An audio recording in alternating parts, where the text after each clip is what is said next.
everybody to the Two Michaels show. The Michael and Michael. Well, actually, it's only the one Michael. I'm only here as kind of window dressing, but nonetheless, Kim Chen's here too. Hi, Kim Chen. And we had a whole bunch more people sign up, and that's one of the reasons I think we're going to be moving these to pre-recorded, aren't we, Kim Chen, in the near future. But we do have, after a short run to buy, can I tell them what you went to buy, Michael? You can. I can, yes. How embarrassing. We wondered where Michael Palij, our master of wine, had gone, and he'd left the building to buy some socks. So In the rush to pack, leaving the UK, I forgot to pack socks. So I saw a little window to sneak out just before this. That's right. So Kim Chen and I were panicky because, as all of you know that are on the call, I don't know, I can't talk very much myself. So we need somebody like Michael Palij that can talk about it. And actually, it's kind of cool because very often everybody who's on the call, thanks for joining us. Very often we have the most interesting conversation before we go live, eh, Michael? That I actually did want to talk to you very much about. This is one area that I'm so glad you're here, because I can't pronounce or know these varieties that are on this particular one. I hope that Kim Chen gave you the wines and the notes for this. That's good. Thank you, Kim Chen. But what I find really interesting, hey, what I did want to talk to you first about, Michael, is that I'm told that the Master of Wine program tells you that there's no such thing as a varietal. Is that right? It's always variety? Can be used interchangeably. I mean, to be honest, Michael, I passed in 1995, so the world has probably moved on significantly, as has the nomenclature since then. So I don't really know variety, varietal. What I do know is Portugal's got tons of them. Yes, and hopefully you've heard of them more. You're more familiar with them than I am. We've got 3 wines today. They're all reds. And have you got this? You've got this piece. So I wondered, are we going to be tasting them in the order that they're on, that they're listed here, as No, far probably, as being lighter? I thought maybe just to keep things interesting in reverse order. So we'll start with 3, 6, 7, 5, the Pica Okay. Paisha. Yes. So and with the beautiful bluebird on it, right? With the beautiful bluebird on it, indeed, that one. Yes. And so and I don't know, I don't know how long we have and how much background you would like, but I think Portugal's interesting for a number of reasons. And I don't know, maybe it's worth spending just a couple of minutes viticulturally looking at that part of the Iberian Peninsula. And historically, of course, it was always a seafaring nature. It's been separate from Spain for a long time. And so because of that, the Spanish grape varieties really aren't seen very much. I mean, with the exception of Tempranillo, which is Tinto Roriz, they're not seen that much in Portugal. And so Portugal has kind of, developed its own set of grape varieties, and linked to that, I think the food's very different. And of course, historically of course, Spain had Franco, but Portugal sort of came into the democratic fold even later. So it had the Velvet Revolution in 1975. And this was when everybody, particularly all the Brits who were managing the port houses in the Douro, thought that, this was the end of the world as we knew it. And everybody scrambled to declare a 75 vintage port, even though it was pretty terrible. Anyway, the revolution didn't take off in quite as rebellious a form as they might have feared. And Portugal went on then to very slowly democratize. And of course, the EU, Brussels dragged it kicking and screaming into the 21st century. But if I can tell one story that for me summarizes Portugal, for many years, when you flew into Oporto, and then if you wanted to go see the port vineyards, you had to drive up. Well, you could either take the train, which is very beautiful, very slow, or you could drive up into the Douro. And so in all of my journeys to Portugal, the roads got a little better. And then there was one trip, and there was this brand new motorway that went all the way from Porto to Pinhão. So I got my hire car. I was like, this is brilliant. And this is like 3-hour journey has been cut down to 40 minutes. So I got in my car and was zooming along and rounded a corner. And there I saw a chap with a donkey with 2 bundles of sticks on it, taking his firewood to market. And I wondered what he made of the EU and all this money that had flooded into Portugal. And all of a sudden, this brand new motorway appeared for his donkey so he could get to market that much quicker. So the Portugal, in many ways, is this kind of latecomer to modernity in viticulture vinification, but it had a huge help from Australia. And for some reason, there were a bunch of Australians who went to Portugal in the 80s and really helped the Portuguese get on their game. And so now we see some, some international varieties which were planted then alongside native Portuguese varieties. Right. And I think we should go back to the driving part, in that I drove through Italy with you. And I think that 3-hour drive would be down to about 20 minutes, given how quickly you drive. I don't know how many tickets you ended up by the end of those few days, but it was.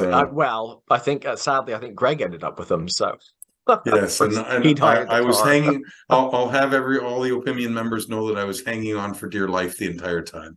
So, but okay, so then why don't we start with the pronounce this for me? Pixe. I honestly don't know whether I'm pronouncing it correctly or not. My Portuguese is non-existent and always sounds like Russian to me, so I'm not sure. But this is from the Setúbal Peninsula. Do you know I'm pronouncing that correctly? So Setúbal is ja, das stimmt. Ja, wunderschön.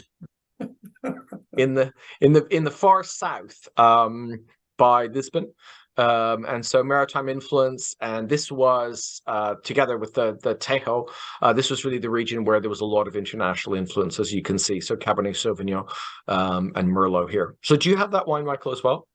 I do, but I hadn't had it opened yet. Being that it was a cab, I thought you would do it last, but and have you made a choice based on anything here, or just because you like blue? You mean why to do that first? Yes. No, I just thought that there's probably more interesting to talk about with the other grape varieties. So cool. And we can pronounce these grape varieties as well, so that's excellent. Yeah. I love that sound.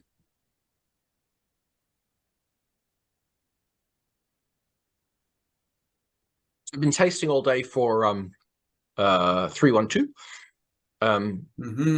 So palate is hypersensitive at the moment to acidity and tannins, having waded my way through the 70 wines today. But this, I think, is really fruit driven. It's ready to drink. No point keeping this. Delicious, well made. I'm just going to see what the vintage is on this. 19. Yeah. And it's a nice, simple red. I don't have any prices on these. I don't know. Are we allowed to talk about price or not? Typically not, because every province is different. But what we can tell you is that these are not, like, they're not designed to be cellarable. They're designed to drink now and cellar for a few years, but they're not. They can be a Tuesday night wine, that sort of thing. And that's kind of how it tastes to me. And this is good value, fruity. I like the balance in it, and I like the fact that just reflecting back on today and a lot of the New World wines we were tasting, one of the things that's often lacking from Cabernet and Merlot when you take it out of the Old World is that kind of structure. And this, I think, has got that lovely blend of structure and fruit. It's fully ripe, but not overripe. And I cheat a bit when I see Louise's tasting notes, but I rarely can taste leather on the palate, but I'm really getting that with this guy. It's there's a lot going on. I mean, it's I think that Cabernet Merlot interplay, probably the easiest way to think about those two grape varieties working together would be Cabernet Sauvignon would be the classic blackcurrant cassis notes, perhaps depending on the climate, some menthol or eucalyptus. And then the Merlot would be kind of the plum, a little bit riper fruit, plum, maybe Christmas cake, that sort of cooked plum.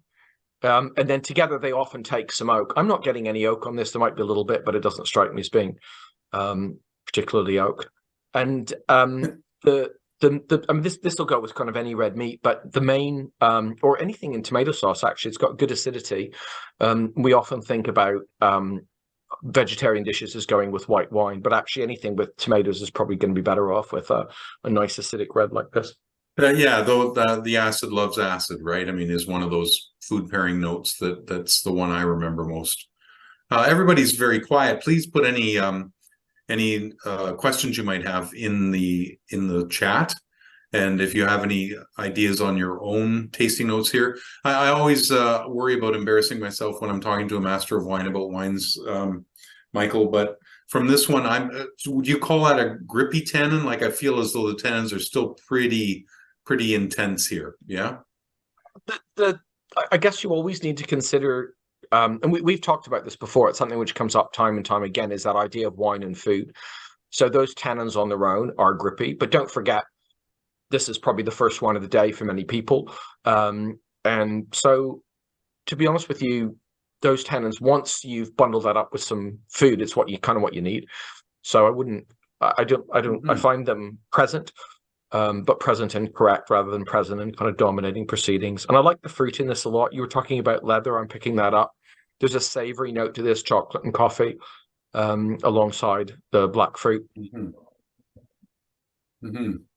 And so as far as decanting something like this, would you want to decant this a bit to soften it up? I don't think that's necessary, but I tend to stick everything in a decanter. It's I just it doesn't hurt, and inevitably, it makes them taste a little bit better, and sometimes a lot better. So my decanter's out all the time. And do you don't do it through? Do you have like the swirling piece at the top as you decant it, or you just pour it directly into your decanter? The decanter, yeah, I actually did. I bought all of those devices, and I did a blind tasting with the team. So we had the same wine out of a magnum, so that we could pour a bit into each decanter, and each one was done through a different one of those devices. And to be honest with you, the only one that made any difference was the one that has the magnets around it. And don't ask me why that works. I don't know, but it did.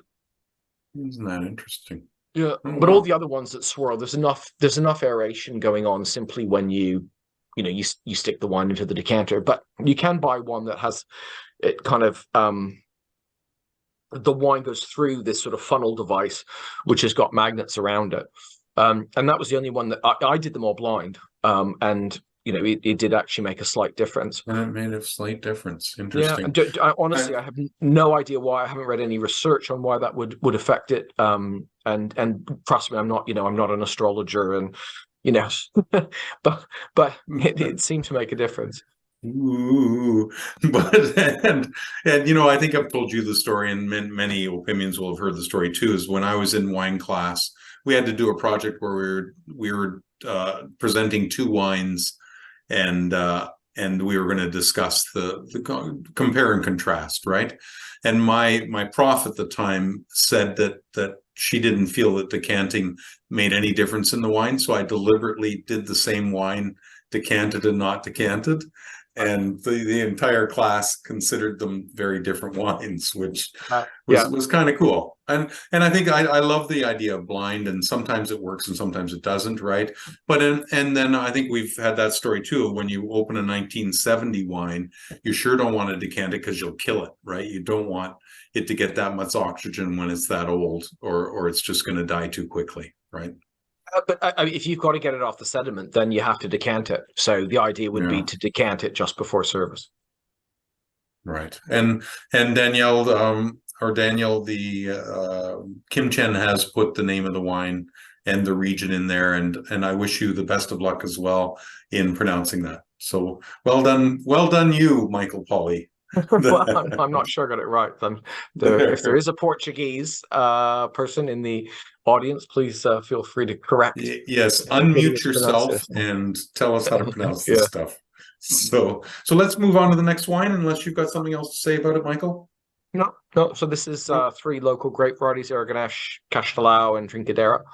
And this is from a co-op. And I remember tasting this when when we were doing the Portuguese selection, I was on that panel, and I remember really liking this. So there we are. So I'm glad it made it through. All right, and this one's a 2020, so it's nice and fresh and new. The nose is great, isn't it? Love, That's love, you love. know, and that's what I liked about this. It's just when you taste as many wines as we do, you're looking for the different. You're looking for something which is really piquing your interest, kind of, even if you don't like it sometimes, but just something that you're like, oh gosh, that would be great. And this is one of those wines. Again, I don't think this is an expensive wine, but you could keep this. You could drink it now. You can keep it. It's got balance, concentration. It's lovely, and the nose is fab. So it's got a kind of gamey, smoky, savory note. Blackberry, mulberry, plum, cooked plum, black cherry, and just the right side of ripe. I think sometimes in warmer climates, that fruit can become kind of stewed or baked. I think this is just perfect. Lovely, lovely. And again, okay, and there's Kim Chen's put that wine in here as well. And she's not yelling. She put it all in caps, but she's not yelling. Try that. I mean, it's gorgeous. It's really beautiful red. So and then let's compare that to the first one, because again, one of the reasons we do the master's case is to get a good sense of what these regions can provide. So, and I'm not going to stick my neck out. I'm going to let you do that. I think this is a great little trio, and I like the Cabernet Merlot. I think it's an interesting take on two very, very famous international varieties. Inevitably, when you're tasting Cabernet Merlot, you can't help but think of the Medoc, and inevitably thoughts drift back to how this would compare with wines from Bordeaux. And I think it compares favorably at that price point. Actually has something to say. But the second wine, I'm not sure it's wildly better than the first one. It's just more interesting. It's got a set of flavors you don't often find. And I haven't been to Portugal hundreds of times, as I have France or Italy, but I've been to Portugal a few times. And I've traveled sort of up from Lisbon to Oporto and down from Oporto to Lisbon. I've traveled around the Algarve and also into Vina Verde. Normally, I have to say, heading south from Spain across the river, from Rias Baixas and into Vina Verde. But we've done a couple of big tastings in Portugal, and one I remember, it's one of these tastings just went on, and every producer was trying to show us more wines. And anyway, it got to sort of 8 or 9 o'clock. We were starving, and the chap who was hosting it said, "Oh, should I get a takeaway?" And I said, "Well, to be honest, sure. At this point, I just a sandwich will do, anything at all." So he said, "Okay." So anyway, he rang the number. And I heard this little scooter pull up outside, and I assumed it was going to be pizza, Anyway, so I went out to see the scooter and to get the food. And the shape of the box was like a coffin, long and quite small. And on the side was a picture of a suckling pig. So I thought, well, I wonder what's in there. Anyway, he opens the back of it, out comes a suckling pig. And this is in Portugal. If you get a takeaway. It's a suckling pig. What a good idea, I thought. Yes, where do I sign? So, and of course, that kind of food with this kind of wine is brilliant, because it's quite fatty and full of protein and strong flavors, roasted, spit roasted suckling pig. And this kind of wine's just lovely with that, with these really strong flavors. You'll have to send me the number for that one for next time I'm in. 1-800, dial a pig or something. Or suckling. Yes, that's right. Oh, that's great. Okay, well, if there are no questions, why don't we move on to the third wine? Sure. So just pull that one around. So this one has a little bit of Syrah in it. Grenache and Touriga Nacional, and one of the nice things is being able to showcase Touriga Nacional, one of the wine world's great varieties, indigenous to the Douro, and now being planted elsewhere. And great aromatic complexity, structure, color. It's got everything going for it, and it's been the backbone of vintage port, for a very long time. And it's relatively recently that the Douro started experimenting with table wines, because they just made fortified wines until relatively recently. And that's, yeah, I mean, certainly the classiest of the three. Some wood on that, a little bit more aristocratic, less agricultural than the previous wine. Define agricultural for us, Michael. What do you mean by that? After you've had a swig. I suppose the tannins in wine number two Interesting. are a little rustic, and probably the acidity is a little bit edgy. I mean, just the thing you want with a suckling pig. So a little more finesse is what you're saying? That Yeah, the fruit's a bit more comfortably upholstered. And yeah, it's rich, expansive, has some expensive wood on it. And I suppose I quite like it. Yeah, I do too. I think this is probably a little young. So the recommended window is 2022 to 2027, and I would say probably should get pushed out a little bit. This could do with a bit more time.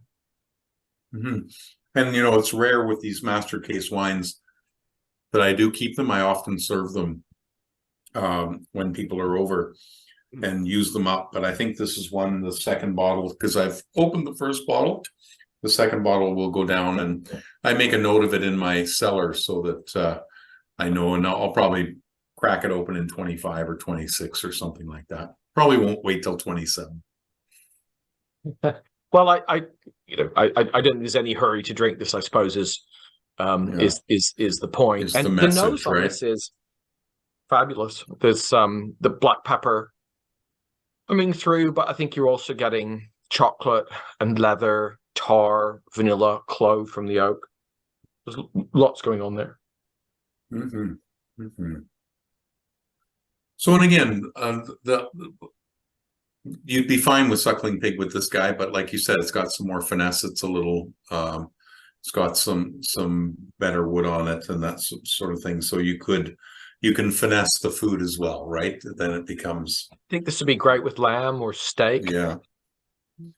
Our food writer said lamb stew with this guy with a red wine sauce. When you cook, Michael, do you typically put the wine that you're going to be serving with it in the dish or something else? Gosh, that's a very personal question. Yes. And you don't have to answer it. Like, that's okay. I don't drink very much. I don't drink a lot of wine. And so when I do, it tends to be something that I'd probably not want to cook with. I tend to have cooking wines and drinking wines. But yeah, my alcohol consumption for somebody who works in the industry is actually pretty low. And I've been very fortunate to have collected wine for a long time. And so I think it's probably impossible that I'll drink all the wines in my cellar. So I'm, opening things on occasions when I really want to have a nice glass of wine. But with cooking, there's, obviously cooking with wine a lot. And I would tend to use something else for that. So that sounds really snobby, but you asked, that's the truth. No, that's not at all. No, I think that's a really interesting thing for all of us to hear, right? And I've always had that people, have you ever tried a cooking wine that they literally sell for cooking wine? I mean, it is horrendously awful. Yeah. And I highly recommend that you steer away from those at all cost. And I don't necessarily cook with the wine that I'm going to serve with the meal, but sometimes I do, right? But I mean, if I'm going to be opening a $100 bottle of Grand Cru, I'm not going to put that in the stew, right? Well, I think that's the point. And I think also when you're cooking with wine, there's cooking and cooking, depending on what you want, the dish that you're making. So I think if you're splashing in some red wine into a sauce, that's one thing. But if you're reducing the wine, then you really what are you left with at that point is probably a lot of the acidity. So it's less important what you're using. Yeah. No, and you know what? We were just doing something on the feature wine for 308, and almost everybody on the call was traveling to Portugal in the next few months. But this is the Ramillo. That this is the Oh gosh, yes, yeah. yeah. You familiar with this? So Wonderful. Yeah, yeah, yeah. I mean, and my God, the work, imagine taking on that project. I mean, this is what's great about Opinion is you've actually got the ability to support people like them, who are just operating against all the odds, inherited the family's farm and, the decrepit vineyards that were out of condition and in a part of the world that absolutely everybody's forgotten.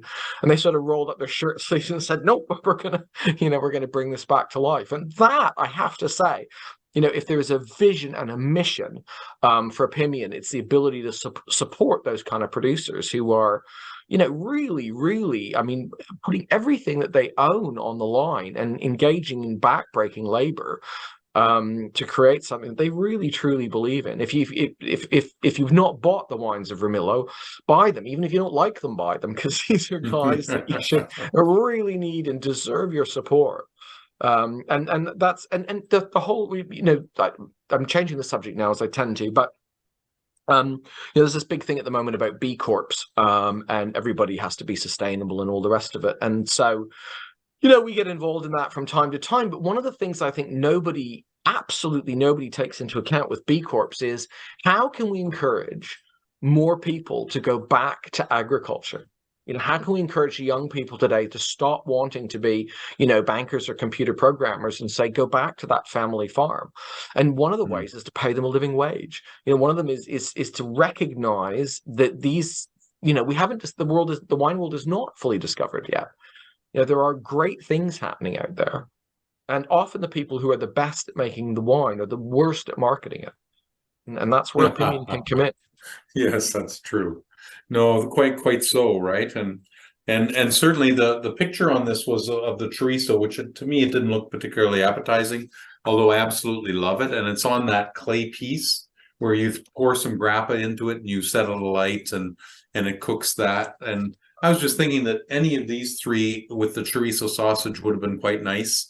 I mean, and that whole idea of geographical pairing as well, right? Where Portuguese wines can taste better with Portuguese food. I can tell you, we were talking to Jackie Blisson the one day, and she just said, I can tell a Portuguese wine from a mile away, right? That it has a Portuguese taste to it, and it's really neat. And yeah, so Kim Chen is just writing that Joao went and visited Ramillo and was just so happy. He just loved it there, and it was a great place. But No, these three it really wines is. from Yeah. And if you've not, So sorry to interrupt, if you've not been to Portugal, I mean, there are direct flights. I know from Lisbon, and I assume from Montreal as well, and probably Vancouver, to Toronto and elsewhere. And it really, I mean, I was in Lisbon just a couple of years ago. Everybody tends to go and play golf on the Algarve, but Lisbon is just a bustling, lively, beautiful, and kind of undiscovered city. And then driving up, you can stay at kind of all of those old hotels. All the way up the coast to Oporto, and Oporto is a big university town. Amazing cocktail scene in Oporto, and you've got all the port. And I sometimes think, traveling in Europe and holidaying in Europe, people tend to want to see, Paris, Rome, London, but often these second-tier cities really reveal themselves to be absolute gems. right, marvelous. Definitely on my list. Haven't been yet. No, yeah. I have bought a little bit of Portuguese wine from you guys. I think there was one Cabrera or something like that you had it in 2019 and then 2020 as well. I found it to be very easy drinking and definitely made me want to go to Portugal. Very nice. Well, there's no time like the present, Daniel. And speaking of travel, Michael, I think I'm going to be seeing you again soon in Italy, aren't I? You are, yes. It's coming up very soon. So so it's sold out, so none of you who are on the call can come. But but we sold out a trip to Tuscany, which you're not going to Tuscany with us, but nor am I. I'm hosting the Piedmont tour and you're joining us for several days of that, aren't you? So that's marvelous. Looking forward to that. So, well, thank you very much, Michael. Really appreciate your time. Sure. And thanks to everybody for joining. Appreciate your trying 3 wines after you've had 70 today already. Right. Very much appreciate it, and to bring your expertise to this. And I mean, that's the whole idea of the master's case, and the whole idea of Opinion is that you masters of wine curate these for us and give us so much good knowledge and information and education in wines. So we'll see you again soon, and enjoy your socks, Michael. Yes. Okay. All the best. Good night, everybody. Night.